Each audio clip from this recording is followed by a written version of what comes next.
नमस्कार प्यारे बच्चों, जय हिंद। मैं परिहार सर आप सभी का मेरे इस YouTube channel primary digital study में स्वागत है।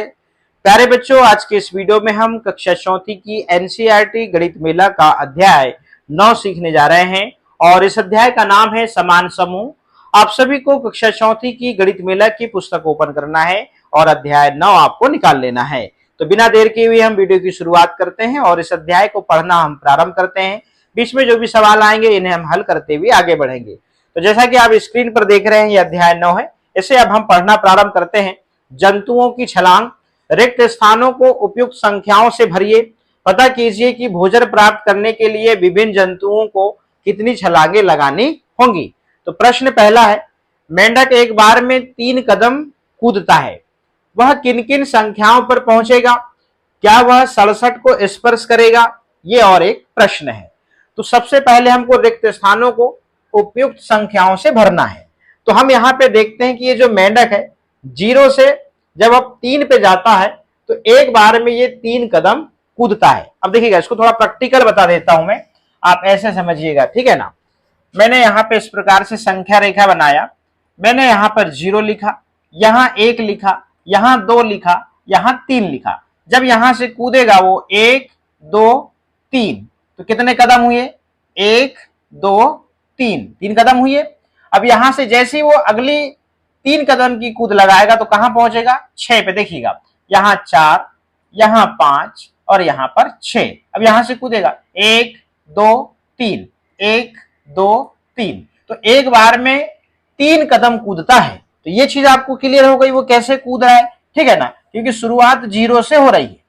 तो ये चीज मैंने क्लियर कर दिया। अब मैं बात करता हूं किसकी, कि सबसे पहले हम यहां पर क्या करेंगे, जो यहां पे संख्याएं आपके बुक में यहां पर नहीं लिखी होंगी आगे, है ना, तो यहां पर जो रिक्त स्थान है इसको आपको संख्याओं से क्या करना है, पहले भरना है। तो हमने देखा सबसे पहले यहां पे जो 0 से मेंढक जो है एक बार में 3 कदम कूदता है, तो 3 पे पहुंच गया, 3 लिखा हुआ है, ठीक है ना। फिर 6 पे कूद गया, फिर यहाँ पे 9 आपको लिखना है, 12 लिखा हुआ है। फिर 12 से जैसे कूदेगा तो 15 पे जाएगा। तो इस प्रकार से यहाँ पे एक पैटर्न भी है। मगर यहाँ पर देखिएगा एक प्रश्न और है कि ये हमने पूरी संख्याओं को इस प्रकार से लिख लिया, मगर यहाँ पर एक शब्द आता है गुणज। ये संख्याएं 3 की गुणज है। अच्छा, हम यहाँ पर देख भी रहे हैं 0 3 के बाद 6 9 3 3 दूनी 6 3 3 9 3 के 12 3 5 15, मतलब यहाँ पर एक पहाड़ा भी है, ठीक है ना, पहाड़ा का पैटर्न है। मगर ये संख्याएं 3 की गुणज हैं। तो 3 की गुणज में होता क्या है, यदि आप 3 में 1 2 3 4 5 6 7 8 9 10 इस प्रकार से आप गुणा करते चले जाएंगे संख्या 3 में, तो संख्या 3 के गुणज आपको प्राप्त होते जाएंगे। वो कैसे, देखिएगा, 3 में 1 का गुणा करेंगे तो 3 ही आता है। फिर 3 में आप 2 का गुणा करेंगे तो यहाँ पे 6 आएगा, मतलब 3 6 ये गुणज आपको मिलने लगे, ठीक है ना।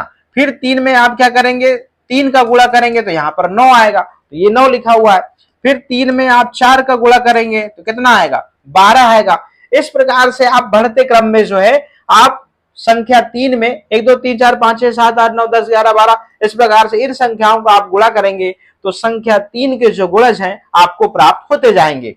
और आप यहाँ पर रिक्त स्थान में यहाँ पर उपयुक्त जो संख्या है उसको आप लिख लेंगे। एक प्रश्न और था कि जंतु को अपने भोजन तक पहुंचने के लिए कितने कदम कूदने होंगे, ठीक है ना। अब यहाँ पे देखिएगा, अब यहाँ पे देखिएगा, तो यहाँ पर ये पहली कूद हुई, ये दूसरी, तीसरी, चौथी, 5वीं, 6वीं, 7वीं, 8वीं, 9वीं, 10 11 12 13 14 और 15। मतलब यहाँ पर मेंढक को अपने भोजन तक पहुंचने के लिए कितने बार कूदना पड़ेगा, 15 बार कूदना पड़ेगा, ठीक है ना। तो यहां पर आप लिख सकते हैं भोजन के लिए, किसके लिए, भोजन के लिए 15 बार, कितने बार, 15 बार यहां पर कूदता है, ठीक है ना। इसको हमने यहीं पे क्लियर कर लिया। अब यहां पर देखिए आपको एक तो 3 का पहाड़ा भी दिख रहा है। अब 3 का जो पहाड़ा होता है ये संख्याएं 3 की गुणज है। अब संख्याएं 3 की गुणज किस प्रकार से संख्याएं आगे प्राप्त होती है ये भी मैंने बता दिया। इसी में एक प्रश्न ये था कि जंतु को अपने भोजन तक पहुंचने के लिए कितने बार कूदना होगा। तो मैंने ये भी काउंट करके बता दिया आपको। यहां से देखिए 1, ये 2, 3, 4, 5, 6, 7, 8, 9, 10, 11, 12, 13, 14 और ये 15। ठीक है ना। अब यहाँ पे एक प्रश्न बचता है कि क्या वह 67 को स्पर्श करेगा, इसको मैं बाद में बताऊंगा। ठीक है ना, चलिएगा। अब यहाँ पे अगला प्रश्न है, गिलहरी एक बार में 4 कदम कूदती है, वह किन किन संख्याओं को स्पर्श करेगी। ठीक है ना, 60 तक पहुंचने के लिए गिलहरी को कितनी बार कूदना होगा। अब चलिए, अब यहाँ पे तो आपको पैटर्न समझ में आ गया। अब यहाँ पे आपको लिखना है कि संख्याएं जो है, यहाँ पे जो ये संख्याएं हैं किसके गुणज हैं। तो आप देख रहे हैं जब गिलहरी यहाँ 0 से 4 पे गई, फिर 4 से 8 पे गई, मतलब गिलहरी एक बार में 4 कदम कूदती है यहाँ पे। ठीक है ना, तो वही चीज आप क्या करेंगे, 4 में 1, 2, 3, 4, 5, 6, 7, 8, 9, 10, 11, 12 इस प्रकार से इन संख्याओं का गुणा करेंगे तो आपको 4 के गुणज प्राप्त होते जाएंगे। और यहाँ पे आपको पैटर्न देखने को मिलेगा, 4 एकम 4, 4 दूनिया 4 तिया 12, 4 का पहाड़ा भी। अब 4 के गुणज कैसे प्राप्त होंगे, आप 4 में क्या करेंगे, 1 का गुणा करेंगे तो 4 प्राप्त होगा, फिर 4 में आप 2 का गुणा करेंगे तो आपको 8 प्राप्त होगा, 4 में आप 3 का गुणा करेंगे तो कितना होगा, 12 प्राप्त होगा, फिर 4 में आप 4 का गुणा करेंगे तो कितना होगा, 16। और यही संख्याएं आप देखिए इस प्रकार से लिखी हुई हैं। तो आपने देखा कि ये जो संख्याएं हैं ये 4 की गुणज है। इसी में एक प्रश्न और है कि जंतु को अपने भोजन तक पहुंचने के लिए कितनी बार यहाँ पे कूदना पड़ेगा। तो देखना है ना, तो हम गिनेंगे 1, 2, 3, 4, 5, 6, 7, 8, 9, 10, 11, 12 और 13। मतलब गिलहरी को भोजन के लिए कितने बार, 13 बार, 13 बार यहां पर कूदना होगा। ठीक है ना, ये चीज हमने क्लियर कर दी। अब 60 तक पहुंचने के लिए गिलहरी को कितनी बार कूदना होगा, एक प्रश्न इसमें ये छुपा हुआ है। चलिए इसको और विस्तार से समझाता हूं मैं। तो प्रश्न हमारा पहला क्या था, बहुत सारी चीजें मैंने वहां पे कवर कर लिया, मगर कुछ चीजें और बतानी थी, तो इस प्रकार से यहाँ पे ये पीडीएफ बनाया हमने। तो मेंढक एक बार में 3 कदम कूदता है, वो तो आपने देख लिया। वह किन किन संख्याओं पर पहुंचेगा, हमने संख्याओं को भी लिख लिया, कैसे पहुंचेगा वो भी बता दिया। क्या वह 67 को स्पर्श करेगा, ये प्रश्न बचता है। तो संख्याएं जहां मेंढक पहुंचेगा, चूंकि मेंढक 3 के कदम कूद रहा है, ठीक है ना, तो वह 3 के गुणज पर पहुंचेगा, तो वह 3 के गुणज पर पहुंचेगा। ठीक है ना, अब वो कैसे पहुंचेगा और कौन कौन सी संख्याओं में पहुंचेगा, मैंने वहां पर संख्याएं लिखा हुआ है। ठीक है ना, और इसी तरह हम आगे बढ़ेंगे। अब प्रश्न हमारा बचा था कौन सा, प्रश्न बचा था हमारा, क्या वह 67 को स्पर्श करेगा। अब ये सबसे बड़ा प्रश्न है। तो हम क्या करते हैं, इसका पता लगाने के लिए 67 को हम 3 से भाग देंगे, या 67 में हम 3 का भाग देंगे। यदि पूरा पूरा चला जाता है, शेषफल कुछ भी नहीं आता, तो यहां पे हम कहेंगे कि मेंढक जो है संख्या 67 को स्पर्श करेगा। ठीक है ना, और मान लीजिए शेषफल 1 आ गया, तो यहां पर संख्या 67 को स्पर्श नहीं करेगा। अब हम सवाल को हल करके देख लेते हैं। चलिएगा, ये सवाल है, देखिएगा हल करते हैं।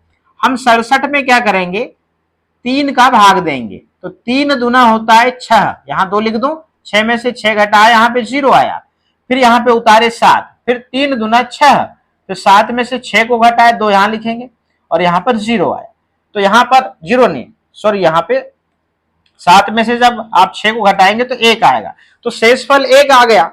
तो यहां पर हमने लिखा हुआ है कि जब शेषफल 1 बचता है, तो चूंकि 67 संख्या 3 से पूरी तरह विभाजित नहीं होता, इसलिए मेंढक 67 को स्पर्श नहीं करेगा। वह जो है 66 पर कूदेगा, वह जो है 66 पर कूदेगा, फिर सीधे जो है 69 पर। इसका मतलब निष्कर्ष ये निकला कि 66, 69 संख्याएं 3 की गुणज है, परंतु 67 नहीं है। ठीक है ना। अब गिलहरी में एक प्रश्न और छूट गया था कि गिलहरी एक बार में 4 कदम कूदती है, तो वह किन किन संख्याओं को स्पर्श करेगी। तो 60 तक पहुंचने के लिए गिलहरी को कितनी बार कूदना होगा। ठीक है ना, तो ये कितनी बार कूदना होगा, ये प्रश्न हमको पता करना है कि 60 तक पहुंचने के लिए गिलहरी को कितनी बार कूदना होगा। अब संख्याएं जहां गिलहरी जो है पहुंचेगा वो हमने वहां पे भी लिखा हुआ है और यहाँ पे भी लिखा हुआ है। ठीक है ना। अब यहाँ पे जब हमने यहाँ पर संख्याओं को लिखा तो हमें पता चल गया कि ये संख्याएं 4 की गुणज है। अब इसमें प्रश्न हमारा है कि 60 तक पहुंचने के लिए कुल छलांग का हमको पता करना है। तो इसे ज्ञात करने के लिए हम क्या करेंगे, जो कुल दूरी यहाँ पर 60 है, तो 60 को एक छलांग की दूरी, मतलब हम यहाँ पर 4-4 की कदम कूद रही है यहाँ पे गिलहरी जो है, तो हम 4 का भाग 60 में दे देंगे, तो हमें यहाँ पर कुल छलांग की संख्या पता लग जाएगी। तो इस प्रकार से हम क्या करेंगे, 60 में जो है हम 4 का भाग देंगे, ठीक है ना। तो यहाँ पर 4 एकम 4, 6 में से हमने यहाँ पर एक बार में गया, तो यहाँ पर 6 में से 4 को हटाए तो 2 आया, अब उतारे 0, तो 4 पंचे 20, इस प्रकार से यहाँ पे 20 लिखेंगे, 20 में से 20 को हटाए तो 0, तो कुल छलांग की संख्या हमें पता लग गई यहाँ पे 15। तो अतः 60 तक पहुंचने के लिए गिलहरी को 15 बार कूदना होगा, और यहाँ पर हमको रिक्त स्थान में आपको वहां पे लिखना होगा ये संख्याएं 4 की गुणज है। इस प्रकार से ये प्रश्न कंप्लीट होता है। इसमें एक चीज आप थोड़ा सा समझ लीजिए, जो मैं आपको गुणज पहले बता चुका है कि गुणज जब हम किसी संख्या को 1 2 3 4 5 6 7 8 मतलब आदि से गुणा करते हैं, तो प्राप्त जो संख्या है उस संख्या की गुणज कहलाती है। यहाँ मेढक 3 के पहाड़े पर चल रहा है और गिलहरी 4 के पहाड़े पर, तो इसका मतलब जो पहाड़े में जो संख्याएं आ रही हैं, 3 के पहाड़े में जो संख्याएं आ रही हैं वो 3 की गुणज है, और 4 के पहाड़े में जो संख्याएं आ रही हैं वो 4 की गुणज है। इस प्रकार से ये दोनों प्रश्न यहाँ पे कंप्लीट होते हैं। अब हम चलते हैं अगले पेज में, चलिएगा। अब खरगोश एक बार में 6 कदम कूदता है, वह किन किन संख्याओं पर पहुंचेगा? 3 अंक की सबसे छोटी वह कौन सी संख्या है जिस पर खरगोश पहुंचेगा? इस संख्या तक पहुंचने के लिए खरगोश ने कितनी छलांग लगाई? अब यहाँ पे देखिए, खरगोश जो है 6 कदम कूदता है, ठीक है ना, एक बार में। अब यहां से पहले तो हमको यहाँ पे संख्याएं क्या करनी है, यहाँ पर लिखनी है। अब संख्याएं कैसे लिखेंगे, आपको पता चल गया खरगोश एक बार में 6 कदम कूदता है, तो हमको यहाँ पर 6 के गुणज निकाल लेने हैं। सिंपल सी बात है, 6 में हम 1 का गुणा करेंगे तो 6 आएगा, 6 में हम फिर 2 का गुणा करेंगे तो यहाँ पे 12 आएगा, 6 में फिर हम 3 का गुणा करेंगे तो यहाँ पर 18 आएगा, फिर 6 में हम यहाँ पर 4 का गुणा करेंगे तो यहाँ पर 6 चौको 24 आ जाएगा, फिर 6 में हम 5 का गुणा करेंगे तो 6 पंचे 30 आ जाएगा। इस प्रकार से आप देख रहे हैं यहाँ पर ये 6 के गुणज इस प्रकार से हमें प्राप्त होते जाएंगे, और यहाँ पर संख्याएं हम लिख देंगे। मगर एक प्रश्न इसमें ऊपर ही पूछ लिया था कि जंतु को अपने भोजन तक पहुंचने के लिए कितने बार कूदना होगा, तो इस प्रकार से हम पता कर लेंगे 1 2 3 4 5 6 7 8 9 10, ठीक है ना, फिर 11, फिर 12 और 13, और 13 से फिर ये 14। इस प्रकार से हमने ये पता कर लिया कि खरगोश को अपने भोजन तक पहुंचने के लिए कितने बार कूदना होगा? 14 बार। कितने बार? 14 बार कूदना होगा, ठीक है ना। इस प्रकार से बाकी प्रश्नों को हम इस पेज के बाद में कंप्लीट करेंगे। इस प्रकार से आप पूरी संख्याओं को यहाँ पर गुणा कर करके यहाँ पर लिख लेंगे। हम देख रहे हैं ये 6 का पहाड़ा है, तो 6 के पहाड़े में जो संख्याएं आती हैं वो 6 के पूरे गुणज हैं, ठीक है ना। इस प्रकार से यहाँ पे लिखा भी हमने ये संख्याएं 6 की गुणज है, ठीक है ना। ऊपर के जो प्रश्न है अभी हम इनको समझाएंगे। अब प्रश्न क्रमांक 4 है, कंगारू एक बार में 8 कदम कूदता है, तो कंगारू किन किन संख्याओं पर पहुंचेगा? तो संख्या, सबसे पहला प्रश्न तो यही है कि कंगारू एक बार में 8 कदम कूदता है तो कंगारू किन किन संख्याओं पर पहुंचेगा? तो सबसे पहले हमको ये संख्याएं निकाल लेनी है। तो वो कैसे निकालेंगे? आप क्या करेंगे, 8 में फिर आप 1 का गुणा करिए तो 8 ही आ जाएगा, फिर 8 में आप 2 का गुणा करेंगे तो 16 आ जाएगा, फिर 8 में आप क्या करेंगे, 3 का गुणा करेंगे तो कितना आ जाएगा? 24 आ जाएगा, फिर 8 में आप क्या करेंगे, 4 का गुणा करेंगे तो कितना आ जाएगा? 32 आ जाएगा। इस प्रकार से आप 1 2 3 4 5 6 7 8 9 10 जितने भी यहाँ पर डिब्बे खाली हैं उतनी संख्याओं तक आप यहाँ गुणा करेंगे, तो जो संख्याएं प्राप्त होती जाएंगी वही संख्या जो 8 की गुणज होंगी, ठीक है ना।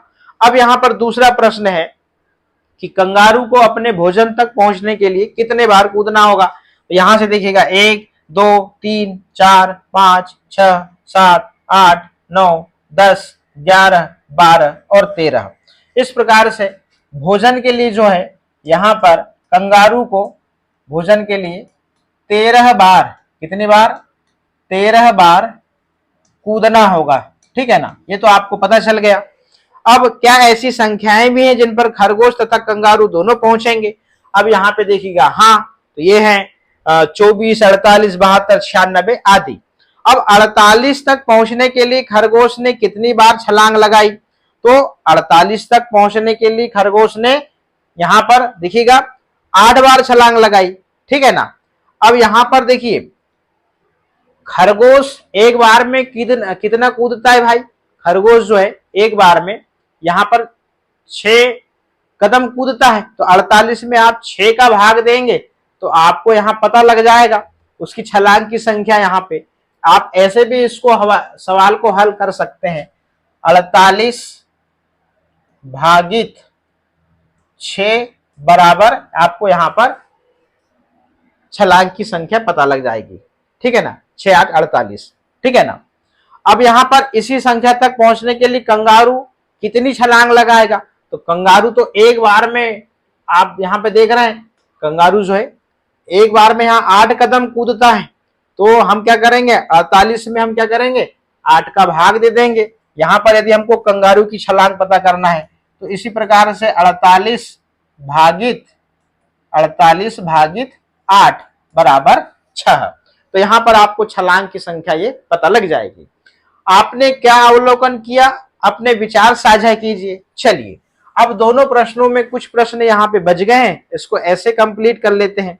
तो ये हमने प्रश्न क्रमांक 3 में देखा था कि संख्याएं जहां खरगोश पहुंचेगा वो संख्याएं हमने यहां पर लिख लिया, और वही संख्याएं जहां जहां पहुंचेगा वो संख्या 6 की गुणज पर पहुंचेगा। ये तो आपको पता हो गया। प्रश्न हमारा बचा था 3 अंक की सबसे छोटी संख्या। तो 3 अंकों की सबसे छोटी संख्या है 100, है या नहीं? ठीक है ना। हमें वह संख्या ढूंढनी है जो 6 से पूरी तरह विभाजित हो और 100 के बराबर या उससे बड़ी हो। तो अब यहां पे हम क्या करते हैं कि 3 अंकों की सबसे छोटी संख्या 100 होती है। हमें वह संख्या ढूंढनी जो 6 से पूरी तरह विभाजित हो और 100 के बराबर या उससे बड़ी हो सकती है। तो यहां पर हम जब भाग देंगे 3 का 100 में तो पूरा पूरा नहीं जाता। अब अगली जो संख्या है 101 में देते हैं तो उसमें पूरा पूरा नहीं जाता। फिर हम 102 संख्या यहां पर लिखते हैं। अब हम क्या करेंगे, यहां पर 102 में हम 3 का भाग 102 में जो है हम 6 का भाग देंगे, ठीक है ना, है ना। 3 अंकों की सबसे छोटी संख्या हमने पता कर लिया। अब यहां पर 6 का क्यों भाग दे रहे हैं, आपको ये पता होना चाहिए, क्योंकि जो खरगोश है वो एक बार में 6 कदम कूदता है, नहीं कूदता है। तो हमको प्रश्न में क्या पूछा गया है कि 3 अंक की सबसे छोटी संख्या वह कौन सी संख्या है जिस पर खरगोश पहुंचेगा।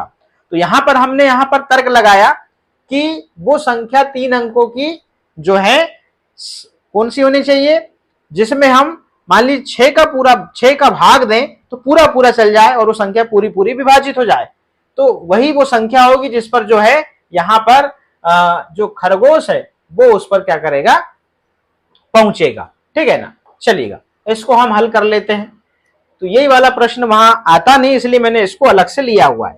अब यहां पर हम 102 में क्या करेंगे, 102 में 6 का भाग देंगे। तो यहां पर 6 एकम 6। अब देखिएगा यहां पर, अब यहां पे 10 में से 6 घटाए तो यहां पर 4 आ गया, ठीक है ना। अब यहां पे हमने इस प्रकार से, अब 6 में यहां पर 4 में भाग नहीं जाएगा तो यहां पर हम क्या करते हैं, अब उतारेंगे 2। अब यहाँ पे 6 7 होता है 42, तो 42 में से 42 को घटा देंगे तो यहाँ पर 0 0 आ जाएगा, तो पूरा पूरा भाग चला गया। तो 102 वह सबसे छोटी 3 अंकों की संख्या है जहां खरगोश पहुंचेगा। अब यहाँ पे मेरा एक ही तर्क था। अब आपको पता है कि 3 अंकों की सबसे छोटी संख्या होती है 100, होती नहीं होती। यदि इसमें हम 6 का भाग देते तो कितना आता। अब यहाँ पे देखिएगा, फिर मैंने यहाँ पे 6 कम 6, अब यहाँ पे 4 आ गया, यहाँ पर 0 आ गया। तो अब यहाँ पे पहाड़ा पड़ते तो 6 कम 6, 6 दूनी 12, 6 3 18, 6 चौको 24, 6 पंचे 30, 6 6 36। अब यहाँ पे 6 बारी जाता और यहाँ 40 में 36 आप घटाते तो यहाँ पे देखिएगा 4 और यहाँ 0, तो ये शेष फल आ रहा है। इसलिए यहाँ पर जो है खरगोश यहाँ पर नहीं पहुंचेगा क्योंकि शेष फल आ रहा है। तो यहाँ पर 100 जो है मतलब 100 संख्या है, इस पर जो है खरगोश नहीं पहुंचेगा। अब इसके बाद की बात आती है, ठीक ना, फिर 101 की बात करेंगे हम। 101 में भी हम 6 का भाग देते तो वही कंडीशन बनेगी इसमें भी। तो 6 कम 6, ठीक है ना। 10 में से 6 घटाए तो 4, अब यहाँ पे उतारेंगे 1 तो वही 6 छिंग 36 ही आएगा। तो यहाँ पर 6 और यहाँ पर 36, इस प्रकार से यहाँ पे देखिएगा, यहाँ पे ये आ गया आपका 5 और यहाँ पर 0, यहाँ पे भी शेष फल में 5 आ रहा है, इसलिए फिर हमने अगली संख्या 102 लिए। ठीक है ना। अब ये 102 क्यों लिए? क्योंकि 6 से भाग देने पर ये पूर्ण रूप से विभाजित हो जाती है और 102 वह सबसे छोटी 3 अंकों की संख्या है जहां खरगोश पहुंचेगा। ठीक है ना। अब यहाँ पे देखिएगा प्रश्न और था, क्या था कि कुल छलांग 102 तक पहुंचने के लिए उसने 17 छलांगे लगाई। अब रिक्त स्थान में लिख देंगे संख्या 6 की गुणज है। कौन सी वाली? 102। ठीक है ना। अब प्रश्न क्रमांक 4 में एक प्रश्न और है इसमें कि कंगारू एक बार में 8 कदम कूदता, ये आपको पता चल गया। कंगारू किन किन संख्याओं पर पहुंचेगा, ये भी आपको पता चल गया। क्या ऐसी संख्याएं भी हैं जिन पर खरगोश और कंगारू दोनों पहुंचेंगे, ये प्रश्न है। तो अब यहां पे बड़े ध्यान से इसको समझिए। देखिए, संख्याएं जहां कंगारू पहुंचेगा तो कंगारू 8 के गुणज पर चलेगा। ठीक है ना। और समान संख्याएं यहां पे देखिएगा, और वे संख्याएं जो 6 और 8 दोनों के पहाड़े में आती हैं, कॉमन मल्टीप्लेस यहां पे देखिएगा। अब कंगारू जहां पहुंचेगा ये संख्याएं हमने यहां पर लिख दी। ठीक है ना। अब यहां पे देखिएगा दोनों के पहाड़े में जो संख्याएं आएंगी, देखिएगा वे संख्याएं जो 6 और 8 दोनों के पहाड़े में आती हैं वो ये वाली संख्या है 24, 48, 72 और 96। तो यही जो है यहां पे इस प्रश्न का ये उत्तर हो जाएगा। क्या ऐसी संख्याएं भी हैं जिन पर खरगोश और कंगारू दोनों पर पहुंचेंगे? हाँ, ऐसी भी संख्याएं हैं। तो हम यदि यहाँ पे मान लीजिए, यहाँ पे देखिए ये 8 के गुणज लिखे हुए हैं और हम यहाँ पर 6 के गुणज और लिख लेंगे, फिर दोनों में देखेंगे कॉमन संख्या कौन सी है ना, मतलब समान संख्याएं। तो समान संख्याओं को हम यहाँ पे लिख देंगे और यही वाली होंगी, यही वो संख्याएं हैं जिसपे क्या होगा कि इन पे कौन कौन पहुंचेगा। इसमें जो है खरगोश और कंगारू दोनों पहुंचेंगे। ठीक है ना। मतलब 6 और 8 के गुणज में ये संख्याएं आती हैं, इसलिए यहां पर इनको कॉमन संख्या लिखा गया है। अब रिक्त स्थान, ये संख्याएं 8 की गुणज है, वो तो पहले से लिख लिया है। अब प्रश्न क्रमांक 5 में एक प्रश्न था, 48 तक पहुंचने के लिए खरगोश ने कितनी बार छलांग लगाई, इसी संख्या तक पहुंचने के लिए कंगारू कितनी छलांग लगाएगा, आपने क्या अवलोकन किया? तो क्या अवलोकन किया, ये हमारा सबसे बड़ा प्रश्न था। तो खरगोश की छलांग तो हमको पता लग गई थी, हमने क्या करा था, एक बार में यहाँ पर 6 की कदम कूदता है खरगोश और कंगारू जो है 8 की कदम कूदता है एक बार में। तो यहाँ पे हम कुछ नहीं है, 48 में हम क्या करेंगे, सीधे यहाँ पर 6 का भाग दे देंगे। तो यहाँ पर 6 8 48 होता है, 6 8 48, ये 0 0 आ गया। तो फाइनली हमको ये पता लग गया था पहले से। अब कंगारू की छलांग जो है, अब यहाँ पर देखिएगा ये 48 में हम क्या करेंगे, 6 का भाग 8 का भाग दे देंगे इस प्रकार से। तो 8 छिंग 48 होता है, इस प्रकार से जो है यहाँ पर 0 0 आ जाएगा। तो ये तो मैंने पहले आपको बता दिया था। अब बारी आती है अवलोकन की। तो अवलोकन में क्या लिखेंगे, हमने देखा कि जिस जीव की एक छलांग की दूरी अधिक है, जैसे कंगारू 8 कदम की है, उसे समान दूरी तय करने के लिए कम छलांगे लगानी पड़ी। ठीक है ना। इसके विपरीत जिसकी छलांग छोटी है, जैसे खरगोश की 6 कदम की है, उसे उतनी ही दूरी के लिए अधिक छलांगे लगानी पड़ी। ये हमने अवलोकन किया। ठीक है ना। चलिए अब अगला प्रश्न है, 60 तक पहुंचने के लिए मेंढक कितनी छलांगे लगाएगा, उसी संख्या पर पहुंचने के लिए खरगोश कितनी छलांगे लगाएगा। अब यहां पर देखिएगा, आप कुछ नहीं, वो एक बार में कितना कूद रहा है सीधे आप भाग देते जाएंगे। ठीक है ना। अब यहाँ पर उसी संख्या में पहुंचने के लिए खरगोश कितनी छलांगे लगाएगा, तो यहाँ पे 10, यहाँ पे 20। अभी कैसे, वो भी मैं बताऊंगा। अब सार्वगुणज को आप समझ लीजिए, कौन सी संख्याओं पर मेंढक और गिलहरी दोनों पहुंचेंगे। 3 और 4 के कुछ सार्वगुणज हैं, तो 3 और 4 के पहाड़े में जो संख्याएं आएंगी कॉमन समान, वही यहाँ पर सार्वगुणज ये वाली संख्या 12, 24, 36, 48, 60 कहलाएंगी। कौन सी संख्याओं पर खरगोश और कंगारू दोनों पहुंचते हैं, 6 और 8 के कुछ सार्वगुणज हैं।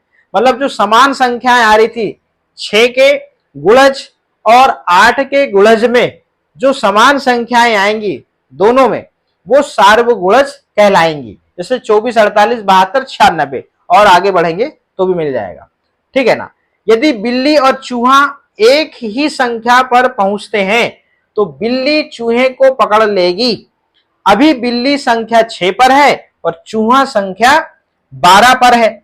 जब बिल्ली 3 कदम आगे कूदती है तो चूहा भी 2 कदम आगे कूदता है। क्या बिल्ली चूहे को पकड़ पाएगी? यदि हां तो किस संख्या पर? अभी हम इसको बताएंगे। प्रश्न है अगला, नीचे दी गई तालिका में गुणनफल और भागफल के कथनों का पता लगाइए। उन कथनों को छायांकित कीजिए। आप कितने कथनों का पता लगा सकते हैं? आपके लिए 2 उदाहरण हल करके प्रस्तुत किए गए हैं। अब यहाँ पे देखिए 10 में आप 2 का गुणा करोगे तो 20 आता है, ये उदाहरण 1 है। 2 में 2 का गुणा करते तो 4। इस प्रकार से यहाँ पे जो है भागफल के यहाँ कथनों का हमको पता लगाना है। अब चलिए विस्तार से समझते हैं। सबसे पहले मेंढक और खरगोश की तुलना, तो 60 तक पहुंचने के लिए मेंढक की छलांगे हमको पता करना है। तो आपको पता है कि मेंढक जो है एक बार में 3 कदम कूदता है, तो आप 60 में आप क्या करेंगे? 3 का भाग दे देंगे तो आपको जो है छलांग की संख्या पता लग जाएगी। इस प्रकार से 60 में आप क्या करेंगे? 3 का भाग दे देंगे तो 3 दूनी होता है 6, ठीक है ना। इस प्रकार से यहाँ पे 0, अब 0 में भाग नहीं जाएगा, यहाँ भी 0 और यहाँ पे 0, तो आपको पता लग गया था 20, ठीक है ना। तो 60 तक पहुंचने के लिए मेंढक की छलांगे कितनी होंगी? 20 होंगी, ठीक है ना। अब 60 तक पहुंचने के लिए जो खरगोश है कि छलांगे हमें पता करना है, तो खरगोश हमको पता है खरगोश एक बार में 6 कदम कूदता है, तो 60 में हम क्या करेंगे? 6 का भाग दे देंगे। इसी प्रकार से ये देखिएगा, तो 6 एकम 6, अब यहाँ 6 में से 6 गया 0, यहाँ पर 0 उतारेंगे, भाग नहीं जा रहा था, यहाँ भी 0, तो यहाँ पर छलांग की संख्या पता लग गई 10। तो यहाँ पर 60 तक पहुंचने के लिए खरगोश को कितनी छलांगे लगानी होगी? यहाँ पे 10, ठीक है। फिर हमको अवलोकन लिखना था। जो प्रश्न क्रमांक हमारा 6 था उसमें अवलोकन की बात कही गई थी। तो खरगोश की छलांग मेंढक से दुगनी बड़ी है, इसलिए उसे मेंढक की तुलना में आधी छलांगे ही लगानी पड़ी। ये हमने अवलोकन किया। अभी हमने सार्वगुणज देखा। तो जब देखिएगा, जब 2 या 2 से अधिक संख्याओं के गुणज समान होते हैं तो उन्हें सार्वगुणज कहते हैं। प्रश्न पूछा जा सकता है कि सार्वगुणज किसे कहते हैं? तो जब 2 या 2 से अधिक संख्याओं के गुणज समान होते हैं, मतलब यहाँ पर 2 या 2 से अधिक संख्या, मतलब मान लीजिए यहाँ पर 3 का पहाड़ा हो गया या 3 के गुणज कह लें। यहाँ पर गिलहरी, यहाँ पर कदम की बात कही गई है, एक बार में 4 की यहाँ पर कदम गिलहरी कूदती थी। तो 3 के गुणज और 4 के गुणज में जो समान संख्याएं होंगी वही सार्वगुणज होंगी, ठीक है ना। तो मेंढक 3 और गिलहरी 4 के सार्वगुणज वे संख्याएं जो 3 और 4 दोनों के पहाड़े में आती हैं, और वो हैं 12, 24, 36, 48, 60। इस प्रकार से आगे बढ़ सकती हैं। अब खरगोश 6 और कंगारू 8 के सार्वगुणज वे संख्याएं जो 6 और 8 दोनों के पहाड़े में आती हैं वो है 24, 48, 72, 96। इस प्रकार से जब आप गुणज को आगे बढ़ाते जाएंगे तो निश्चित रूप से आपको समान संख्या जरूर मिलेगी। अब प्रश्न क्रमांक 7 था। अब प्रश्न क्रमांक 7 को बड़े ध्यान से समझिएगा। बिल्ली और चूहे का खेल। बिल्ली 6 पर है, यह है बिल्ली 6 पर और 3 कदम कूदती है। कितनी कदम कूदती है? 3 कदम। चूहा 12 पर है और 2 कदम कूदता है। तो यहां पर आप देख रहे हैं बिल्ली जो है, यहां पे हमने देखा बिल्ली जो है यहां पर 3 कदम कूदती है। तो इस प्रकार से यहाँ पे तो, और चूंकि बिल्ली जो है 6 पर है तो यहाँ पर ये बिल्ली जिस जिस संख्या पे कूदेगी वो लिखी हुई 6, 9, 12, 15, 18, 21, 24, ठीक है ना। अब चूहा जो है, चूहा 12 पर है और वो 2 कदम कूदता है, तो 12, 16, 18, 20, 22 और 24। तो इस प्रकार से यहाँ पर हमने इनकी यहाँ पर मतलब कह लें तो ये 3 के गुणज हैं, ठीक है ना। और ये यहाँ पर हमने देखा ये 12 पर कूद रहा है ना, 12 पर पहले से है तो 12 से यहाँ पर 2-2 की कूद रहा है, तो ये 2 के गुणज कहलाएंगे, ठीक है ना। चलिएगा, मगर उत्तर है हाँ, बिल्ली चूहे को पकड़ लेगी। वे दोनों संख्या 24 पर एक साथ होंगे। अब यहाँ पे हमने कॉमन संख्या हमने देखा, यहाँ से यहाँ पे आए तो यहाँ पे 24 ये है, तो दोनों एक समय ऐसा आएगा कि यहाँ पर 24 पर जो है वो एक साथ होंगे। और ये फाइनली हमने यहाँ पे लिख दिया, वे दोनों संख्या 24 पर एक साथ होंगे। अब प्रश्न 8 है, गुणनफल और भागफल की तालिका अभी हमने देखा था। कौन सी वाली? ये वाली, ठीक। अब इसमें क्या चीज है, इसमें पहली चीज पूछी गई है कि इस ग्रिड में आपको ऐसी 3 संख्याएं ढूंढनी है जो यहां पे देखिए a गुणा b बराबर c। यदि आप मान लीजिए यहां पर एक संख्या और यहां पर एक संख्या, इसका आप गुणा करेंगे तो आपको अगली संख्या प्राप्त हो जाएगी। एक तो पैटर्न ये रहेगा। अगला पैटर्न क्या होगा कि a में यदि आप b का भाग देंगे तो आपको उत्तर c मिल जाएगा। ऐसी लगातार 3 संख्याएं आपको मिलेंगी। का संबंध बताती हूं, जैसे नीले रंग में दिखाया गया, मैंने पहले बताया था। अब यहाँ पे देखिएगा 2 गुणा 2 बराबर 4, 10 गुणा 2 बराबर 20। कुछ अन्य उदाहरण जो आपके ग्रिड में देख सकते हैं। अब देखिएगा ये इस प्रकार से यहाँ पे लिखा है, जैसे 3 4 12 लिखा है पहली पंक्ति में, 3 4 12, ठीक है ना। अब यहाँ पे देखिए 3 4 12 ये लिखा है, 3 4 12। अब यहाँ पे देखिएगा क्या चीज है, 3 में गुणा आप 4 का करें तो आपको क्या हुआ, 12 संख्या मिल गई उत्तर में। अब यहाँ पे 2 3 6, अब 2 3 6 देखो जरा कहां पे है, 2 3 6 दूसरी पंक्ति में बोल रहा है, 2 3 6, 2 3 6। अब 2 में आप 3 का गुणा करेंगे तो उत्तर आपको 6 मिल जाएगा, ठीक है ना। यही तो पैटर्न है इसमें। अब यहाँ पे देखिए इस उदाहरण को देखिए, 2 7 14, 2 में आप 7 का गुणा करेंगे तो 14 आ जाएगा, ठीक है ना।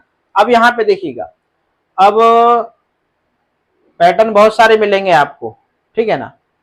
यहाँ 6 3 18, 3 में आप 6 का गुणा करेंगे तो 18। इस प्रकार से हमने यहाँ पे देख रहे हैं, यहाँ पे एक पैटर्न छुपा हुआ है, ठीक है ना। और यहाँ पे पूछा भी है कि आप इस ग्रिड में क्षैतिज या लंबवत रूप से ऐसे कई और समीकरण ढूंढ सकते हैं, ठीक है ना। देखिएगा आपको बहुत सारे यहाँ पे एग्जाम्पल मिल जाएंगे।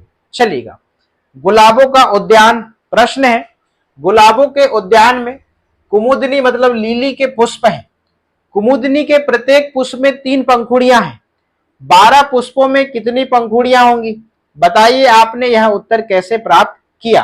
देखिए गुलाबों के पास में, अब यहां पे आपको पता होना चाहिए 12 पुष्प हैं। कितने हैं, 12 पुष्प, और एक पुष्प में 3 पंखुड़ियां हैं, तो हम 12 में 3 का गुणा करेंगे तो 10 कुमुदनी में 10 गुणा 3, तो 10 गुणा 3 करेंगे तो यहाँ पर 30 पंखुड़ियां हो गई, ठीक है ना।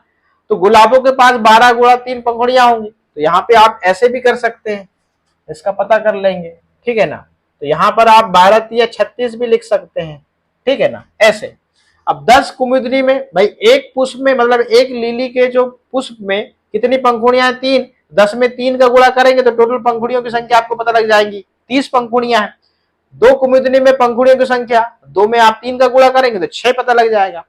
12 कुमुदनी में पंखुड़ियां मतलब 12 जो लिली के जो फूल है उसमें कितनी पंखुड़ियां होंगी, 12 में 3 का गुणा करेंगे तो 36 हो जाएगा। ये तो बहुत सरल है, ठीक है ना। चलिएगा, मगर आगे आपको कहीं और पहुंचाना चाहते हैं। अब हमने यहाँ पे देखिए 12 गुणा 3, तो 12 जो है वो समूह की संख्या है, काहे के, फूलों के, ठीक है ना।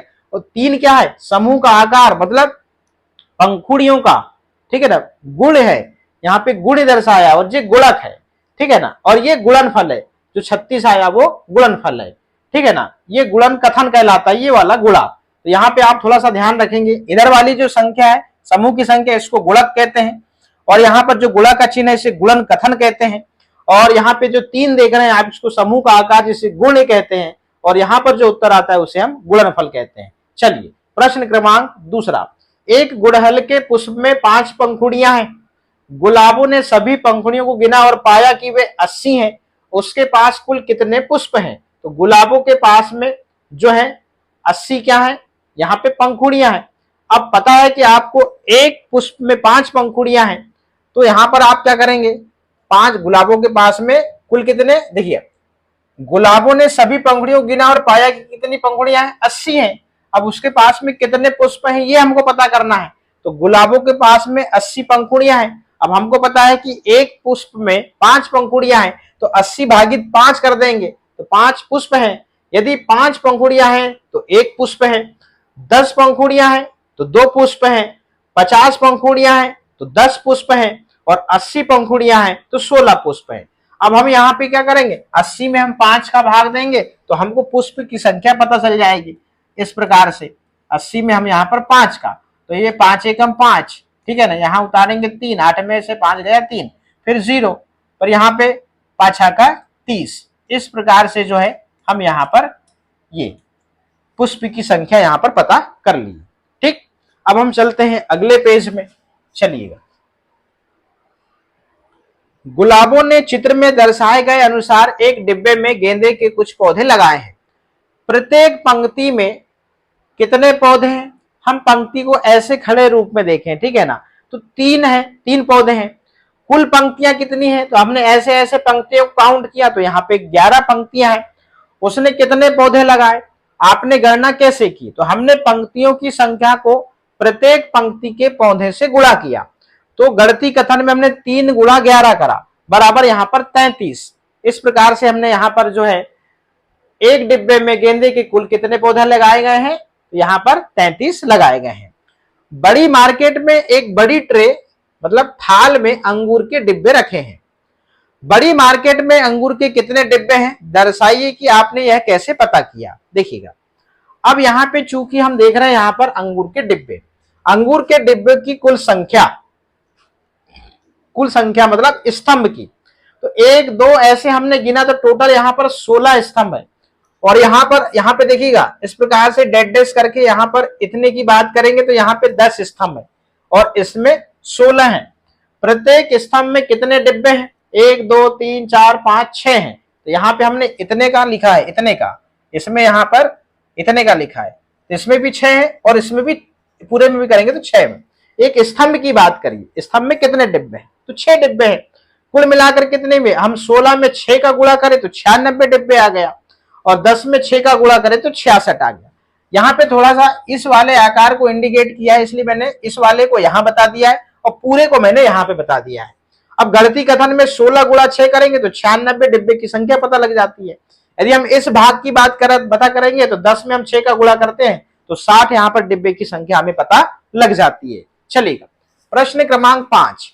राधा एक बेकरी की दुकान चलाती है। वह नीचे दिखाए गए आकार की एक थाली में 18 कप केक बनाती है। नीचे दी गई दोनों थालियों में कप केक को व्यवस्थित कीजिए। इस प्रकार से आपको इसमें व्यवस्थित करना है। 18 कप केक यहाँ पे भी है, 18 कप केक यहाँ पे भी है, ठीक है ना। चलिएगा, अब इससे संबंधित कुछ प्रश्न है। वह अपने ओवन में एक बार में ऐसी 2 थालियों का उपयोग कर सकती है। तो बताइए कि वह एक बार में कुल कितने कप केक बनाती है। तो आपको पता है कि एक थाली में कितने कप केक आ रहे हैं? 18 आ रहे हैं। तो आप इसमें 2 थाली का गुणा कर देंगे तो 36 कप केक यहाँ पर संख्या आपको पता लग जाएगी। तो उत्तर हो जाएगा कि वह एक बार में कुल कितने कप केक बना सकती है? 36। अगला प्रश्न, आज उसे एक विशेष ऑर्डर मिला है। उसने 108 कप केक बनाए हैं।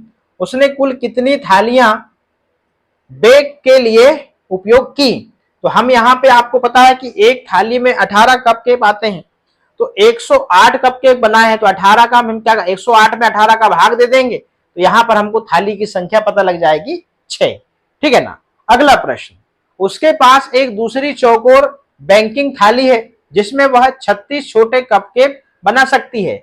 नीचे दी गई व्यवस्था को पूरा कीजिए। इस प्रकार से यहाँ पे हम क्या करेंगे, इसको पूरा कर देंगे। देखिएगा, ये इस प्रकार से आपको यहाँ पे इसको पूरा करना होगा। ये देखिएगा, ये ठीक है ना, ये ऐसे, ठीक, ये ऐसे आपको इसको पूरा करना होगा। लो भाई, हमने इसको कंप्लीट कर दिया।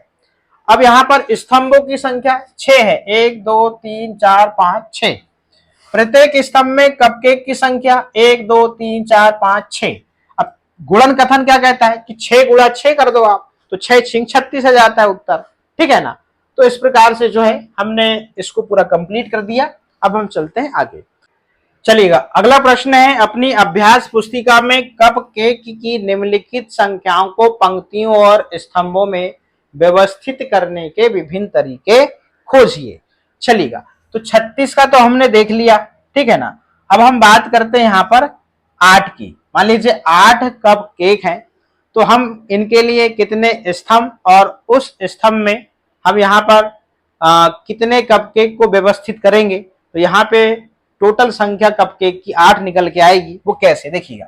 तो सबसे पहले हमने यहाँ पे 1 2 3 4, 1 2 3 4। तो यहाँ पर हमने देखा, ये इस प्रकार से हमने यहाँ पर, ये देखिएगा, टोटल कप केक कितने यहाँ पे 8 हैं। कितने स्तंभ है यहाँ पे टोटल? यहाँ पे है 4 और यहाँ पर प्रत्येक स्तंभ में जो है, यहाँ पे आप देख रहे हैं कितने कप केक हैं, 2 हैं। तो यहाँ पर 2 गुणा 4 बराबर यहाँ पर 8। ठीक, ऐसे आपने निकाल लिया। अब मैं 12 की बात करता हूं, तो यहां देखिएगा 1 2 3 4, 1 2 3 4, 1 2 3 4। तो आप देखिए यहाँ पे कैसे व्यवस्थित किया मैंने। यहाँ पे आप देख रहे हैं स्तंभ में, आप देख रहे हैं यहाँ पर 4 स्तंभ है और एक स्तंभ में कितने कप केक हैं, यहाँ पे 3 है और यहाँ पर 4 स्तंभ है, तो यहाँ पर 4 दिया 12। ऐसे मैंने इसको व्यवस्थित किया, इसको मैंने ऐसे। अब बात करता हूं मैं 24 की, ठीक है ना। देखिएगा 1 2 3 4, 1 2 3 4, 1 2 3 4, 1 2 3 4, 1 2 3 4, 1 2 3 4। इस प्रकार से मैंने इसको व्यवस्थित किया। अब यहाँ पे भी आप देख रहे हैं कितने स्तंभ है, यहाँ पे 4 हैं और यहाँ पे एक स्तंभ में कितने कप केक हैं, यहाँ पे 6 हैं। तो 6 गुणा 4 बराबर यहाँ पर 4 6 24। इस प्रकार से मैंने इसको समझा दिया, ठीक है ना। तो एग्जाम्पल मैंने यहीं पे समझा दिया। अब हम आगे चलते हैं। दुगने का जादू। गुलाबों के घर में खूब बन के एक दिन आई अनवी जादूगरनी। लहरदार कोट पहने, सर में ऊंचा हेड पहने, शुरू किया जादू खेल और आंखें नचा नचा के घुमा के जादू की छड़ी सबको कर दिया चुप और फिर निकाल दिए कोट से 23 पुष्प, आबरा का डाबरा। इस प्रकार से यहाँ पे 23 पुष्प निकाल दिए। चलिएगा, अब यहाँ पे प्रश्न है, मुस्कुरा के दिखाते हुए आपने चमकीले पुष्प। तो उसने कहा फिर से देखो बताओ अब कितने। तो आप देख रहे हैं अनवी ने कौन सा जादू किया, तो यहाँ पे देखिएगा अब यहाँ कितने पुष्प हो गए। ऊपर यहाँ पर 23 हैं, नीचे 23 हैं। तो 23 में आपने 2 का गुणा कर दिया क्योंकि 2 पंक्तियां आपको दिख रही हैं। तो इस प्रकार से यहाँ पे टोटल पुष्प की संख्या हो गई दुगनी, मतलब हो गई 46, ठीक है ना। इसी प्रकार से अब जो है जादू से पहले पुष्प की संख्या और जादू के बाद पुष्प की संख्या आपको पता करना है। तो जादू के पहले पुष्प 23 और जादू के बाद हो गए 46। जादू के पहले 10 थे, अब दुगने होंगे तो कितना हो जाएगा, 20 हो जाएंगे। जादू के पहले 51 पुष्प हैं और जादू के बाद कितने हो जाएंगे, जे हो जाएंगे 102 हो जाएंगे। जादू के पहले 95 और जादू के बाद तो 9 दूनी 18 मतलब ये 180 और 5 दूनी 10 मतलब यहां पर हो जाएंगे ये 190। अब यहाँ पर जादू के पहले 150 पुष्प हैं, ठीक है ना, और जादू के बाद में जो है कितने हो जाएंगे, 150 को दुगना करेंगे तो ये हो जाएंगे 300, ठीक है ना।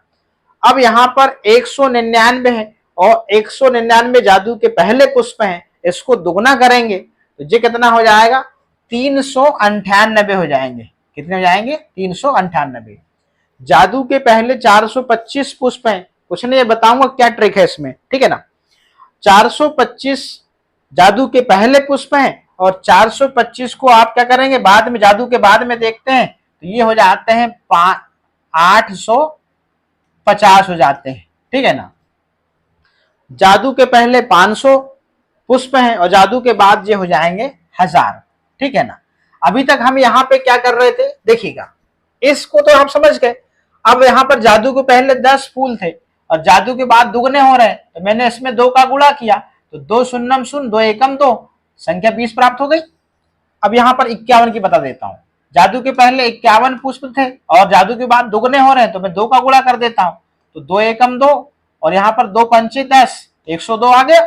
तो ऐसे मैंने यहां तक किया, ठीक है ना। अब मैं इधर बताने वाला हूं, देखिएगा। अब आप यहां पर देख रहे हैं जादू के बाद आपको यहां पर पुष्प की संख्या आपको दिख रही है। अब जस्ट यहां पे मैं क्या कर रहा था, गुणा कर रहा था।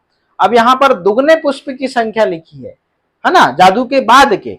अब मेरे को पहले के पता करना है, तो 222 में मैं क्या करूंगा, 222 में मैं अब 2 का भाग दूंगा। देखिएगा इस प्रकार से, ये देखिए, अब देखिए 2 एकम 2 इस प्रकार से, ठीक है ना।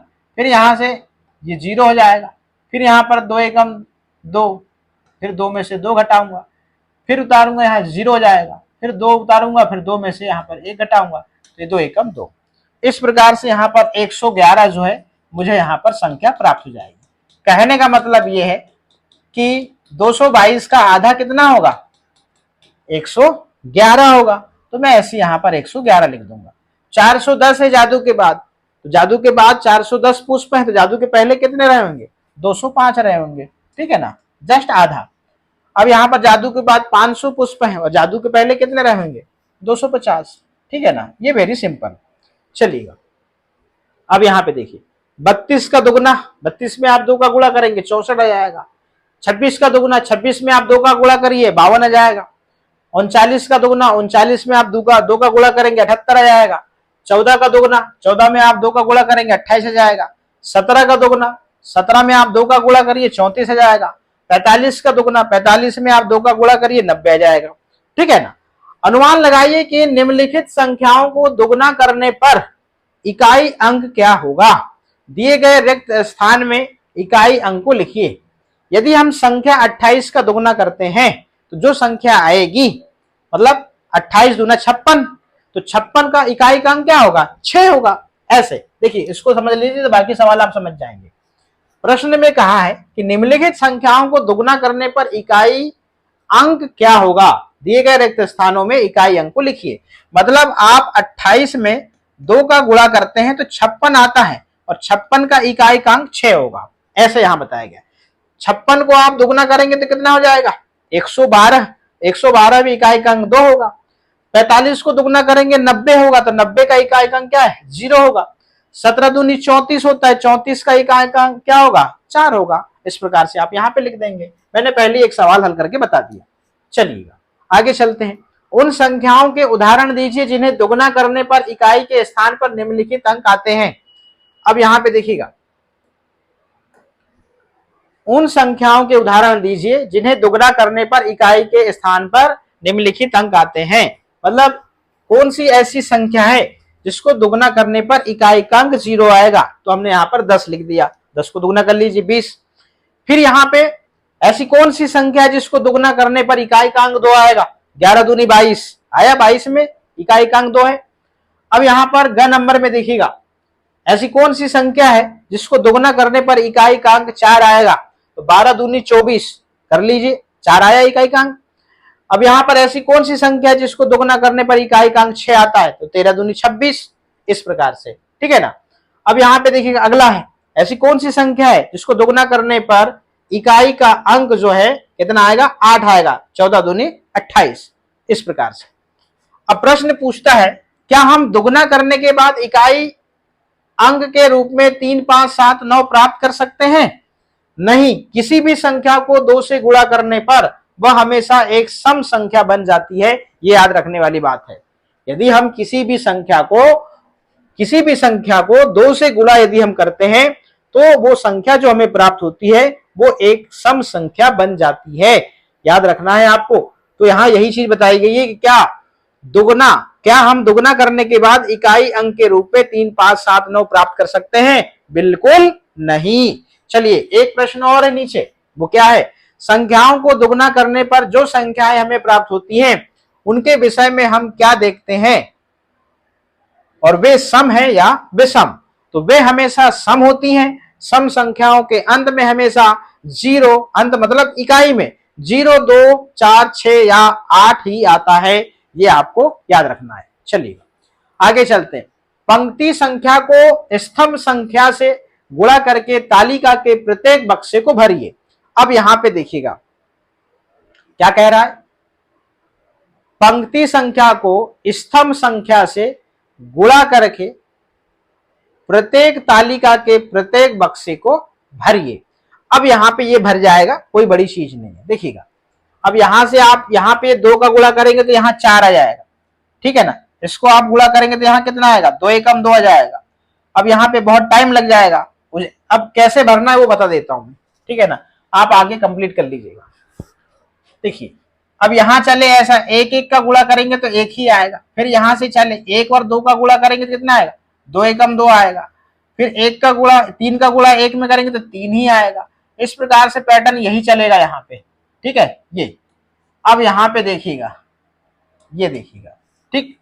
अब यहाँ पे देखिए 2 में 1 का गुणा करेंगे तो 2 एकम 2, 2 में 2 का गुणा करेंगे तो 4, 2 में 3 का गुणा करेंगे तो कितना आ जाएगा, यहाँ पे 2 तिया 6। अब यहाँ पे ये संख्या यहाँ और ये संख्या यहाँ मिलेगी, तो 2 और 4 का गुणा करेंगे तो यहाँ पे 8। इस प्रकार से जो है ये पहाड़ा बनते चला, ठीक है ना। अब यहाँ पे 2 का गुणा 5 में करेंगे तो 2 पंचे 10। अब 2 का गुणा 6 में करेंगे तो 2 6 12। 2 का गुणा यहाँ पर 7 में करेंगे तो 14, ठीक है ना। 2 का गुणा 8 में करेंगे तो 16। 9 का गुणा यहाँ पर 2 में करेंगे तो 18 और 10 का गुणा यहाँ पर 2 में करेंगे तो 20। इस प्रकार से आपको संख्या यहाँ पे जो है भरना है। ऐसे हम यहाँ पर 3 एकम 3, ठीक है ना। फिर 3 का गुणा यहाँ पे 2 में कर, 3 दूनी 6। यहाँ क्या कंडीशन, 3 मतलब 3 का गुणा 3 में करेंगे। देखिए इसको ऐसे, ये वाले कहाँ मिल रहे हैं, यहाँ पे इन दोनों का गुणा आएगा, ऐसे समझिएगा आप, थोड़ा सा कंफ्यूज होने वाली बात नहीं है यहाँ पे, ठीक है ना। ये यहाँ से ऐसे चले, दोनों कहाँ मिले यहाँ पर, तो इन दोनों का गुणा होगा, तो 3 तिया 9। अब यहाँ से देखिएगा ऐसे, ये दोनों कहाँ मिले यहाँ पे, तो यहाँ पर 3 और 4 का गुणा होगा, 3 चौके 12, इस प्रकार से, ठीक है ना। अब यहाँ से और यहाँ हमको मिलना है, तो यहाँ पर 5 तिया 15 या 3 पचे 15। ऐसे हम यहाँ से चलेंगे, ये दोनों मिलेंगे, 6 और 3 तो 6 तिया 18 या 3 छिंग 18, बात एक ही है। फिर हम यहाँ पर ये 3 से इधर जाएंगे, 7 से यहाँ, तो 7 तिया 21। इस प्रकार से आपको क्या करना है, तालिका के प्रत्येक बक्से को आपको भरना है, ठीक है ना। अब हम आगे चलते हैं, फिर यहाँ पे चले काय में 8 में, तो 3 अट्ठे यहाँ पे 24 होगा, ठीक है ना। अब यहाँ पे 9 तिया 27 होगा और यहाँ पर 10 और 3 का गुणा होगा तो यहाँ पे आएगा 30। इस प्रकार से आपको तालिका को भरना है, ठीक है ना। चलिए अब यहाँ पे थोड़ा नीचे करना पड़ेगा तब बनेगा, ठीक है ना। अब वैसे यहाँ पर 1 और 4 का गुणा, 4 एकम 4, वैसे यहाँ पर 4 दूनी 8, 4 तिया 12, 4 चौके 16, 4 चौके 16, 4 पंचे 20, 4 छिंग 24, 4 छिंग बोल रहा मतलब 4 6 का गुणा, 4 सत्ते 28, 4 अट्ठे 32, 4 नाम 36 और 4 धाम 40, मतलब 4 और 10 का गुणा। ये देखिए समझ में आ गया होगा आपको। वैसे अब 5 का, 5 एकम 5, 5 दूनी 10, मतलब 5 और 2 का गुणा 10 आएगा।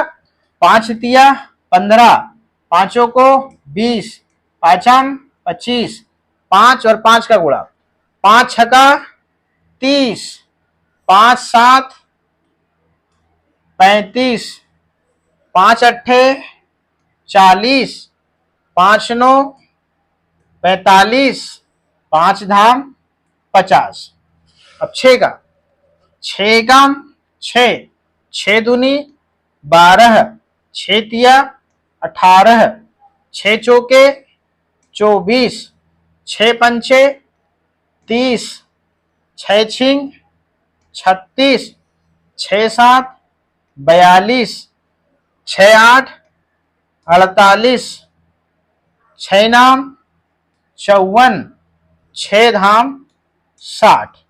वैसे 7 का, 7 एकम 7, 7 दूनी 14, 7 त्रि 21, 7 चौको 28, 7 पाना 35, 7 छिंग 42, 7 सतैया 49, 7 आठी 56, 7 नाम 63 और ये 7 धाम 70।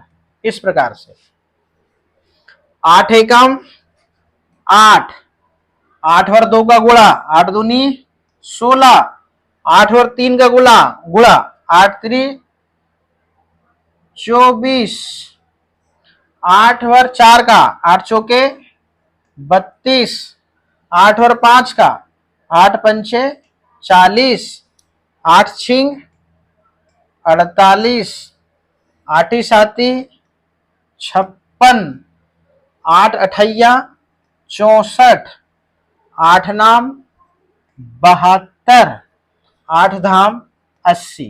इस प्रकार से, है ना जादू। फिर यहाँ पे 9 एकम 9, 9 दूनी 18, 9 और 2 का गुणा, 9 तिया 27, 9 चौके 36, 9 पना 45, 9 छिंग 54, 9 7 63, 9 8 72, 9 9 81, 9 धाम 90, 9 और 10 का गुणा। समझ गए होंगे आप। इस प्रकार से इस तालिका को भरना है।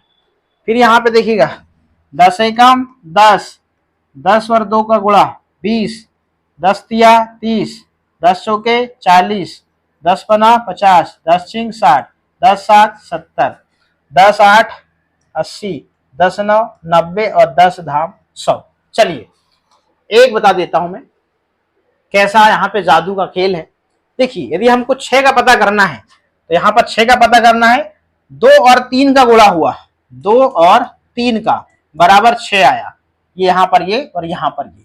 ठीक, चलिए अब इससे संबंधित कुछ प्रश्न है, इससे संबंधित प्रश्न हम जो है अब इसको बढ़िया विस्तार से समझते चलिएगा। पहला प्रश्न, प्रश्न हरे रंग से छायांकित संख्याओं के विषय में आपने क्या ध्यान दिया, ऐसा क्यों हो रहा है। यह तालिका सम और विषम संख्याओं के गुणनफल को दिखाती है।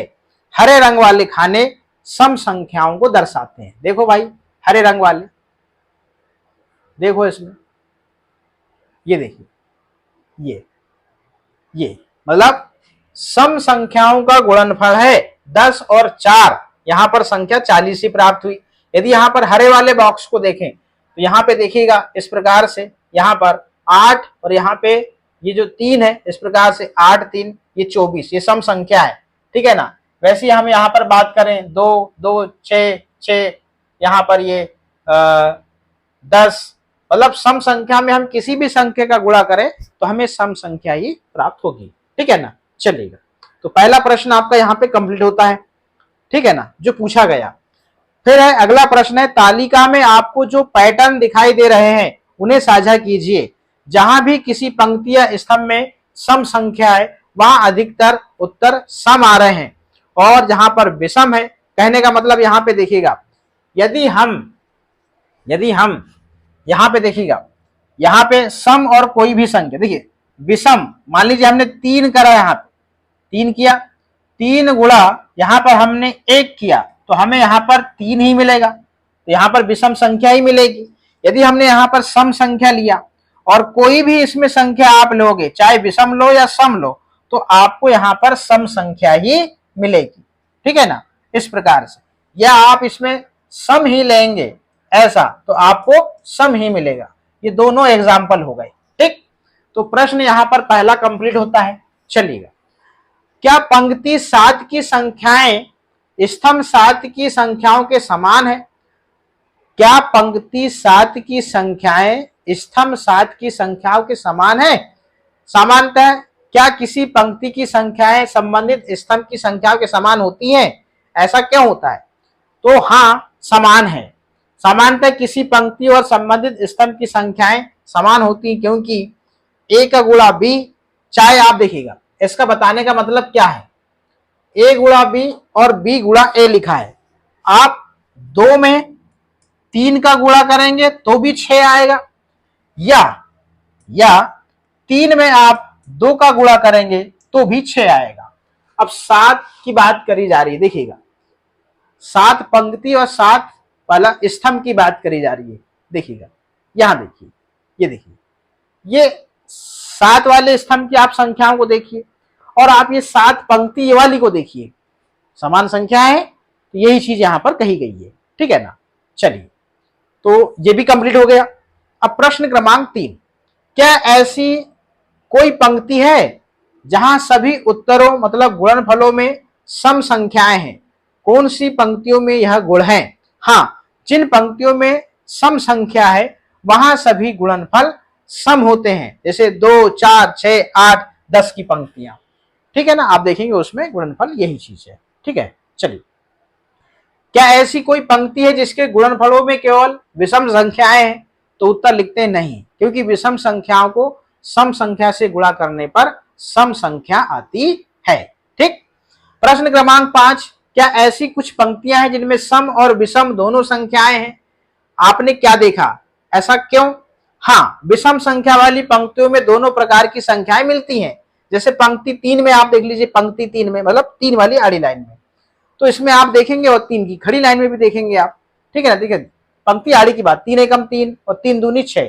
तो विषम में आप देख रहे हैं, विषम में आप सम संख्याओं का भी गुणा करते हैं, विषम संख्याओं का भी गुणा कर रहे हैं। यहाँ पे देखिए, विषम में आपने विषम का गुणा किया तो विषम ही आया, और विषम में आपने सम का गुणा किया तो सम आ रहा है।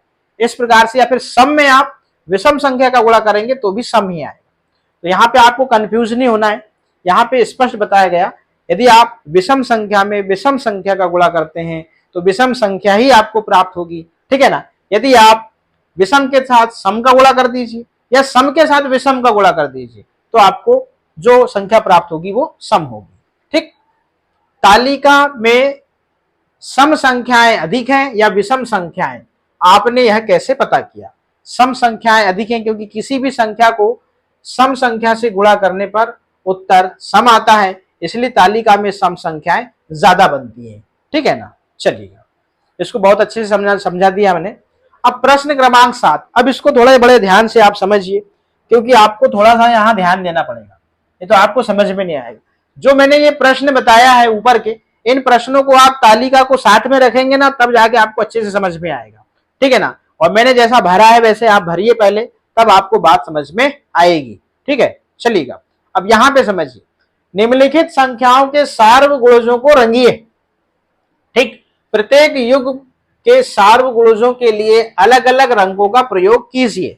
देखिए, और हमको यहां पे जो है, अब देखिएगा 2 और 3, मान लीजिए हमने 2 के गुणज एक निश्चित संख्या तक हमने लिख लिए, मान लीजिए हमने 30 तक लिखे, 2 के गुणज 30 तक लिखे, 3 के गुणज हमने 30 तक लिखे। ठीक है ना, फिर इसमें हमने देखे कि समान संख्या कौन कौन सी है, 6, 12, 18, 24, 30, मतलब यहाँ पे ये जो है ये 2 के भी गुणज हैं और 3 के भी गुणज हैं, तो ये समान है, इसलिए यहाँ पर ये सभी 6 के गुणज हैं और ये क्या है, सार्वगुणज हैं, ध्यान रखिएगा। वैसे हम 4 और 8 की बात करते हैं, तो 4 के गुणज 8, 16, 24, 32, 40 भी है और 8 के गुणज 8, 16, 24, 32, 40 भी है, तो ये दोनों के सार्वगुणज कहलाएंगे। ठीक है ना, तो ये सभी 6 के गुणज है, अवलोकन में इस प्रकार से लिखेंगे, और ये अवलोकन में ये सभी 8 के गुणज है।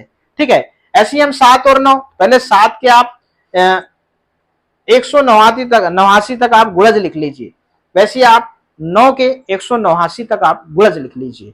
ठीक है ना, अब दोनों में आप देखेंगे सार्वगुणज समान आपको यहाँ पर 63, 126 और 189 ही आपको मिलेंगे, तो अवलोकन में लिखेंगे ये सभी 63 के गुणज हैं, और आपने सार्वगुणज को बहुत अच्छे से इसके पहले आपने समझा है, तो इसमें कंफ्यूज नहीं होना है आपको। तो प्रत्येक स्थिति में जो सार्वगुणज है उनके संबंध में अपना अवलोकन साझा कीजिए, तो अवलोकन में मैंने यहाँ पर बता दिया। ठीक है ना, तो सार्वगुणज आपके लिए कोई बड़ी चीज नहीं है, यहाँ पे बहुत ही आप उसको इजी वे में लीजिए। पंक्ति 5 में, मतलब वो वाली पंक्ति की बात करेंगे, पंक्ति 5 में, ऐसी आड़ी वाली 5 में आप देखेंगे जिसमें 5 एकम 5, 5 दो 10, 5 15, 5 को 20, 5 25, 5 का 30, ऐसा लिखा होगा। तो पंक्ति 5 में गुणनफल के इकाई के अंक प्रतिरूप को देखिए, दूसरी पंक्ति में भी गुणनफल के इकाई अंक का अवलोकन कीजिए। ठीक है ना, अब यहाँ पर आपको कैसा प्रतिरूप दिखाई देता है, मतलब जो पंक्ति 5 है, तो पंक्ति 5 में 5 के गुणज लिखे हैं, 5 के गुणज मतलब संख्याएं लिखी हैं, उस संख्या में आपको इकाई का अंक देखना है, तो आप देखेंगे वहां पर 5 0 5 0 5 0 इस प्रकार का आपको पैटर्न दिखेगा। तो यहाँ पर प्रतिरूप मतलब 5 और 0 बारी बारी से आते हैं, दूसरी पंक्ति में भी इकाई के अंक का एक निश्चित क्रम दिखाई देता है। अब देखिएगा, तालिका की पंक्ति 8 इस प्रकार है, अब देखिएगा तालिका की पंक्ति जो 8 है वो इस प्रकार है, ध्यान दीजिएगा, ये इस प्रकार से 8, 16, 24, 32, 40, 48, 56, 64, 72, 80 है। अब यहाँ गुणनफल के इकाई के अंक, अब देखिएगा यहाँ तो 8 है, इसका इकाई 6 हो गया, इसका 4 हो गया, इसका 2 हो गया, इसका 0 आ गया, फिर इसका 8 आ गया, इसका 6 आ गया, फिर इसका 4 आ गया, फिर इसका 2 आ गया, फिर इसका 0 आ गया। अब यहाँ पे इकाई के अंकों में भी आपको यहाँ पर पैटर्न है, क्या आप यहाँ दोहरा वाला कोई प्रतिरूप देख रहे हैं? दोहरा वाला प्रतिरूप तो है 86420, 86420, यहाँ पर दोहराव हो रहा है इन अंकों का। हाँ, 5 अंकों बाद पुनः वही अंक दोहरा रहे हैं, ऐसा, ठीक है ना। निम्नलिखित गुणनफलों में इकाई अंक का अनुमान लगाइए, गुणा करके अपने उत्तर की पुष्टि कीजिए, दिए गए स्थान पर अंक लिखिए। तो यहाँ पे आपको गुणा करना है और इसका इकाई का अंक 8 है। 12 में 8 का गुणा करेंगे 96 आएगा, 96 में इकाई का अंक 6 है। और यहाँ पर 13 में 8 का गुणा करेंगे 104 आएगा और इसमें इकाई का अंक 4 है, ठीक है ना। प्रश्न क्रमांक 10, तालिका की पंक्ति 8 में ऐसी कोई संख्या नहीं है जिसका इकाई अंक 1 हो। कौन से अन्य अंक इकाई अंक के रूप में नहीं आए हैं? पंक्ति 8 में इकाई अंक 1, 3, 5, 7, 9 नहीं आते। आप देख लीजिए, आड़ी वाली 8 वाली लाइन को देख लीजिए आप, इसमें पंक्ति 8 में इकाई अंक 1, 3, 5, 7, 9 नहीं आते, ठीक है ना। जो आप 8 के गुणज देखेंगे, 8 के गुणज में आप देखेंगे जो गुणज लिखे हुए है, जो संख्या लिखी हुई है, उसमें इकाई का अंक 1, 3, 5, 7, 9 नहीं आते। देख लीजिए आप। 11 प्रश्न है, 11वां, क्या कोई ऐसी पंक्ति है जिसमें 0 से 9 तक के सभी अंक इकाई के अंक के रूप में आए हैं?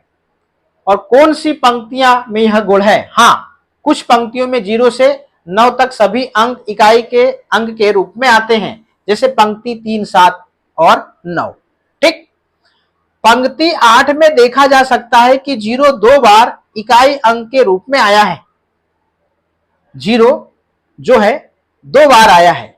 तो एक तो 5 8 40 में देखेंगे आप, 5 में आप 8 का गुणा करिए तो 40 में इकाई का अंक 0 होता है। और आप यहां पे देखिए 8 का गुणा 10 से होता है तो 80, तो 80 में इकाई का अंक 0 होता है। तो इस बक्से में कौन सी संख्याएं रखी जा सकती हैं? ऐसी संख्याओं के 5 उदाहरण दीजिए। तो इसमें हम यहाँ पे देखिएगा, ऐसी संख्या यहाँ पर इस बक्से में कौन सी संख्या 5 रखी जा सकती है।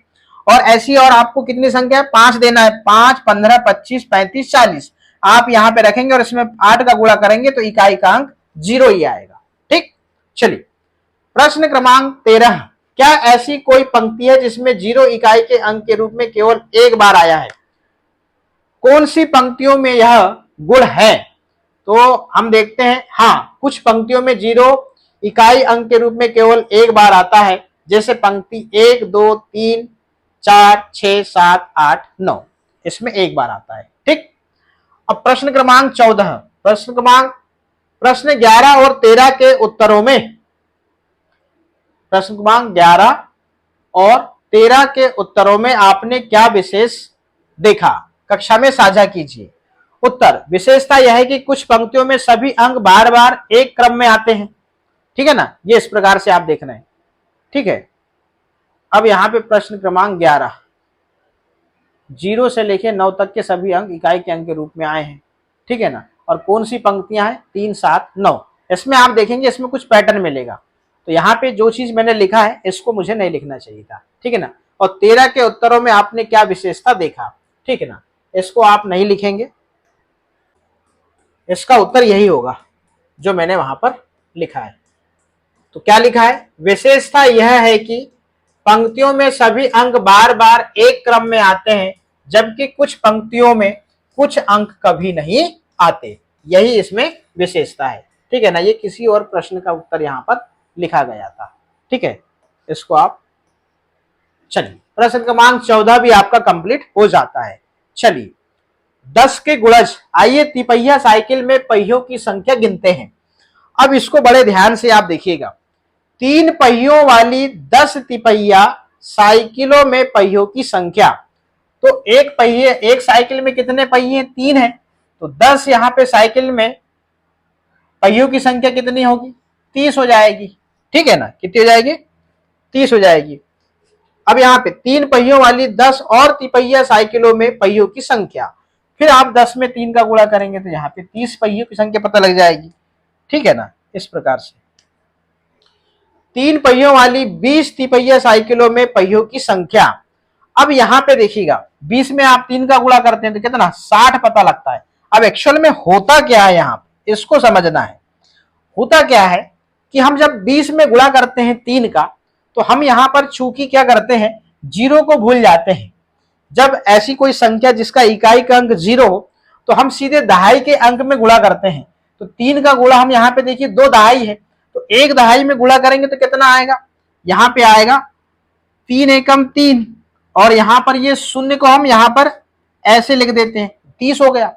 फिर यहाँ पर 1 दहाई में 3 एकम 3, और यहाँ पे फिर देखिएगा, और यहाँ पर फिर हम शून्य लिख देते हैं। तो उत्तर टोटल क्या आ गया, 30 दूना 60। इस प्रकार से तो ये चीज हमारी गुणा करने की टेक्निक है, ठीक है ना। चलिएगा, यहां क्या हुआ मैंने वो आपको बताया। 10 में 3 का गुणा करेंगे तो आपको यहाँ 30 ही उत्तर मिलेगा, 20 में 3 का गुणा करेंगे तो आपको 60 ही उत्तर मिलेगा। अब यहाँ पे कैसे, 3 का गुणा आपने 1 में किया दहाई के अंक में, तो यहाँ पर 3 एकम 3, और सीधे यहाँ पर ये जो 0 है आपने सीधे यहाँ पे लिख दिया 0, यही चीज होती है। फिर आपने क्या करा, 3 दूना 6 कर दिया और 0 आपने यहाँ पर उतार दिया। ये सरल तरीका होता है। आइए अब हम कारों में पहियों की संख्या गिनते हैं। चलिएगा कैसे, अब बड़े इसको ध्यान से देखिए। यहाँ पर 4 पहिए वाली 10 कारों में पहियों की संख्या, तो हम क्या करेंगे, 4 का गुणा 10 में आप देख रहे हैं जो दहाई का अंक जो 1 है इसमें करते हैं, तो 4 एकम 4, और यहाँ पर ये शून्य। तो इस प्रकार से सरल तरीका है, 40 पहियों की संख्या में पता लगती। 4 पहियों वाली 30 कारों में पहियों की संख्या, अब यहाँ पे क्या होगा, अब इसको अलग अलग करके बताना है मेरे को। चूंकि आप देख रहे हैं यहाँ पर ये 30 है, अब यहाँ पे 30 कार हो गई। अब 4 का गुणा में यहाँ पे क्या करेंगे, 3 दहाई में गुणा करना है, तो 4 का गुणा हमने क्या करा, पहले 1 दहाई में करा, तो कितना आया, यहाँ पे 4, और यहाँ पर ये शून्य, ठीक है ना। 40 1 दहाई में गुणा किया तो, ठीक है ना। अब यहाँ पे देखिएगा, दूसरी दहाई में गुणा करता हूं तो यहाँ पे 40 आ जाएगा, 2 दहाई खत्म हो गई यहाँ पे। फिर तीसरी दहाई में मैं 4 का गुणा करता हूं, फिर यहाँ पे 40 आ जाएगा। इस प्रकार से ये हो गया 120 पहिए। तो वैसे ही यहाँ पे 10 में जब हम गुणा करते हैं तो 0 को तो देखते ही नहीं है, सीधे दहाई में जाते हैं। तो यहाँ पर 4 एकम 4 और ये शून्य, वैसे ही यहाँ पर 4 तिया 12 और यहाँ पर ये शून्य, सीधे ऐसे उतारते हैं। और यही ट्रिक होती है, जब समूहों की संख्या 10 का गुणज होती है तो क्या होता है, यही जो हम बता रहे हैं यहाँ पे, ठीक है ना। चलिए निम्नलिखित प्रश्नों को इसी प्रकार हल कीजिए, साझा कीजिए कि आपको उत्तर कैसे मिला, ठीक है ना। अब मैं यहाँ पे क्या करूंगा, सीधे 6 का गुणा दहाई में 6 एकम 6 लिख देता हूं, और यहाँ पर ये शून्य को यहाँ उतार दिया, संख्या मुझे 60 प्राप्त हो गई। फिर मैं यहाँ पे 6 चौको 24, और यहाँ पर जो 0 है इसको उतार दिया। लीजिए 40 में 6 का गुणा 240 आ गया उत्तर। वैसे ही हम यहाँ पे क्या करेंगे, 8 एकम 8, सीधे दहाई के अंक में, और यहाँ पर ये शून्य को लिख दिया 80, ठीक है ना। वैसे यहाँ पे देखिएगा, अब यहाँ पे 8 का पहाड़ा 6 बार, 8 एकम 8, 8 दूनी 16, 8 24, 8